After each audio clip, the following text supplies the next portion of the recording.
मटियारी में corona virus जा 14 नवा केस ज़ाहिर थिया आहिनि, जंहिंखां पोइ ज़िले में वायरस मुतासिरनि जो अंग वधी 72 थी वियो आहे। वधीक तफ़सील ॿुधाइण जे लाइ असां राब्ते में आहे बाबू ख़ास केली। जी बाबू, तफ़सीलनि खां आगाह कजो।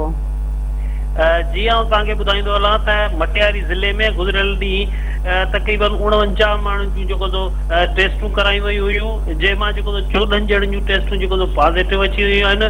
ऐं जंहिंखां पोइ मटियारी ज़िले में कोरोना जे मरीज़नि जो अंग वधी 72 थी वियो आहे। ऐं तव्हांखे इहो बि ॿुधाईंदो हलां त कोरोना में पॉज़िटिव ईंदड़ केसनि में नेशनल बैंक हाला जा कुझु मुलाज़िम पिणु शामिल आहिनि। ऐं तव्हांखे ॿुधायां त मटियारी ज़िले अंदरि 72 केसनि मां 49 ॼणा सिहतयाब थी पंहिंजे घरनि ॾांहुं पिणु रवाना थी चुका आहिनि।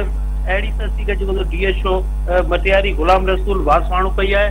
ॿिए तरफ़ तव्हांखे इहो ॿुधाईंदो हलां त इंतिज़ामिया पारां नेशनल बैंक हाला पिणु सील कई वई आहे। जी बाबू, मंझि महिरबानी।